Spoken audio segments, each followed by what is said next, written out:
Ini adalah benda ajaib yang pernah saya temui. Hanya perlu berdiri di lahan terbuka. Target secara otomatis akan teleport ke orang ini. Dan dia akan menembaknya. Mengumpulkan uang, kemudian membakar jasadnya. Berkali-kali, melakukan cara ini, bisa juga mendapatkan banyak batangan perak.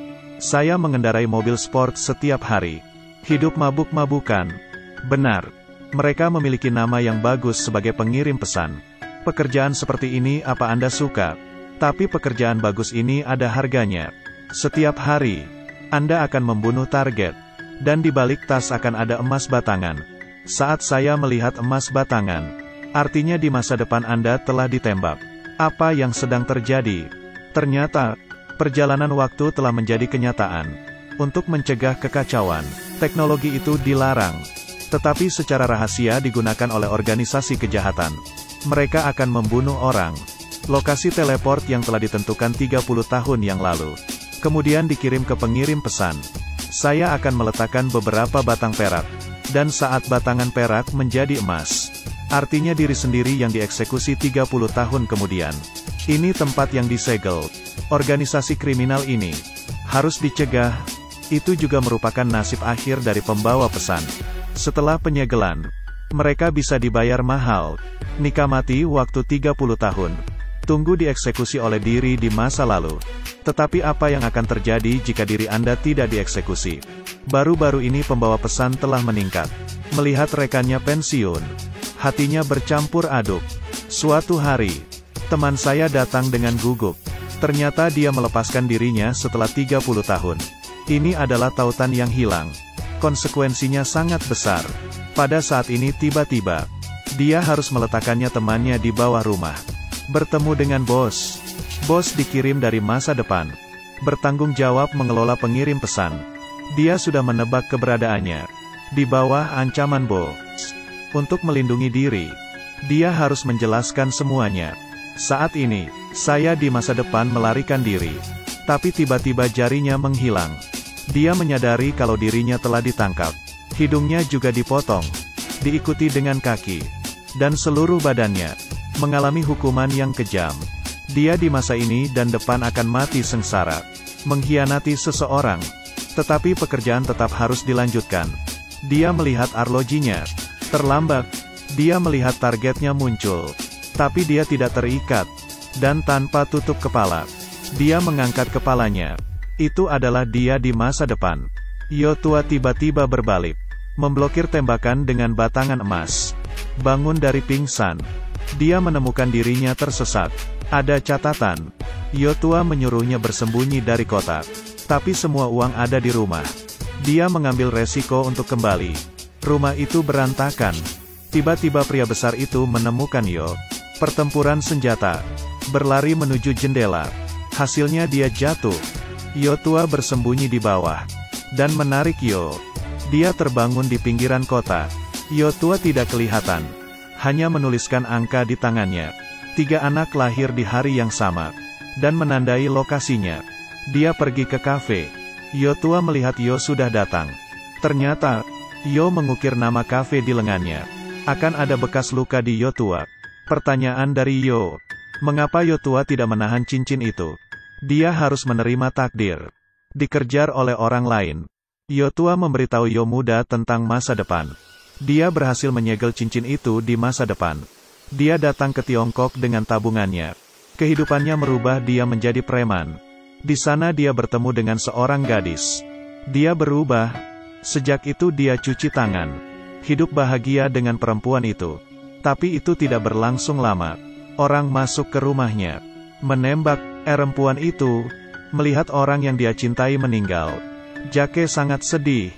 Dia diikat ke titik teleportasi. Melawan 3 orang itu. Demi wanita itu, si tua Yo memutuskan untuk memasuki mesin ruang waktu. Melewati itu, Yotua berkata bahwa di masa depan ada yang bernama.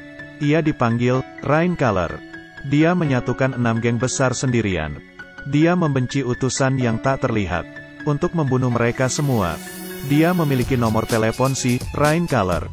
Kali ini saya datang untuk menemui dia. Dia dalam usia muda. Tapi Yo muda berkata, saya sudah hidup damai 30 tahun. Biarkan saya menutup cincin. Yo tua mengambil pistolnya ke arah Yo. Dia menyerangnya. Tiba-tiba orang berjas hitam datang. Kemudian Yo tua memberikan peta. Dan dia melarikan diri. Yo muda mulai menembakinya. Yo tua lari. Pria bersenjata mulai mengejar Yo. Yo muda kabur dengan motornya. Dia melihat peta yang diberikan Yo tua. Bersiap untuk membunuh Yo tua. Di ladang tebu ini, seorang perempuan dan anaknya tinggal bersama. Jake muda memperlihatkan peta itu. Apakah tempat itu di sini? Perempuan itu terlihat tidak tenang. Langsung menodongkan senjata ke arah Yo. Dan bertanya dari mana peta itu. Yo muda harus mengatakan yang sebenarnya. Yo muda ingin membunuh Yo tua untuk menyelesaikan misinya. Gadis itu ingin melindungi anaknya. Dua orang memiliki tujuan yang sama. Mereka berbicara semalaman. Anak itu lucu dan pandai. Dia juga membuat sesuatu untuk Yo. Dari kejauhan. Mungkin anak ini anak dari Raincolor. Dan menembaknya. Yo membunuh anak itu. Hatinya terluka. Tapi dia hanya dapat melakukan ini untuk cintanya.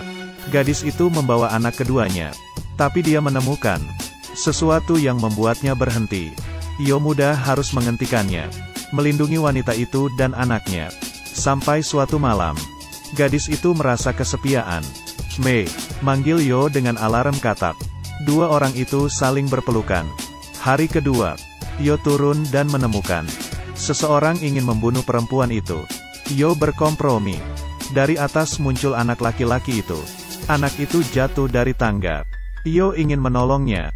Tapi perempuan itu membawanya keluar. Anak itu menjadi marah. Di dalam rumah, semua barang berterbangan. Anak itu berteriak kencang. Segala sesuatu di ruangan menjadi debu. Yo muda melihatnya. Dia adalah Raincolor di masa depan. Dia menggunakan pikirannya yang kuat.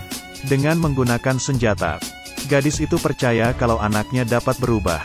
Dia hanya seorang anak kecil. Tapi saat ini Yo mulai tidak memiliki perasaan. Dia mendatangi anak itu. Wajahnya berlumuran darah. Yo berhati lembut. Dia berpikir kalau anak ini hanyalah seorang anak. Yo membiarkan mereka pergi. Di sisi lain, Yo tua memutuskan untuk membunuh anak itu. Tapi dia diserang oleh penjahat. Kepalanya ditutup kain. Tiba-tiba Yo tua melawannya. Dia mulai menembaki. Memegang dua senapan. Meledakkan tempat itu. Bos itu dibunuh Yo. Dia sangat menyesal. Membawa Yo ke dalam ruangan. Yo tua mencari rumah gadis itu. Yo muda melihatnya. Yo tua marah. Anda dapat pergi dari sini dan hidup bebas. Tapi, Yo muda menembaki Yo tua. Tidak ingin melihat Yo tua. Tiba-tiba seseorang datang. Dan menembaki Yo. Yo tua memiliki kesempatan menghentikan mobil gadis itu. Mobil itu terbalik. Gadis itu dan anaknya kabur. Yo tua menembak anak itu. Dia terjatuh. Dan mengeluarkan kekuatannya. Di sekitarnya berterbangan. Yo muda mengendarai mobil. Mereka di tengah pusaran angin. Melihat hidup anaknya. Perempuan itu menenangkan emosi anaknya. Dua orang jatuh. Gadis itu membiarkan anaknya pergi. Yo tua berdiri dan mencoba menembak anaknya. Yo muda datang. Dia melihat Yo menembak perempuan itu. Anak itu lari dan kabur. Ia menjadi seorang anak tanpa ibu. Hatinya dipenuhi dendam. Inilah yang menciptakan dia di masa depan menjadi pembunuh kejam. Ini adalah sebuah dosa. Tetapi, Yo memutuskan untuk mengakhiri hidupnya. Menembak dirinya. Dengar tembakan. Yo menghilang. Gadis itu pergi membawa anaknya. Menemukan batangan emas di tubuh Yo. Pengorbanan Yo muda tidak menciptakan pembunuh kejam di masa depan. Gadis itu dan anaknya hidup bersama. Tumbuh menjadi orang baik. Ini adalah akhir cerita. Film ini memiliki beberapa logika. Film fiksi ilmiah ini dibuat dengan baik. Kekerasan akan merugikan diri sendiri. Yo muda mengorbankan dirinya. Hentikan tragedi ini. Menyelamatkan wanita di masa depan dan wanita itu. Dan juga anaknya.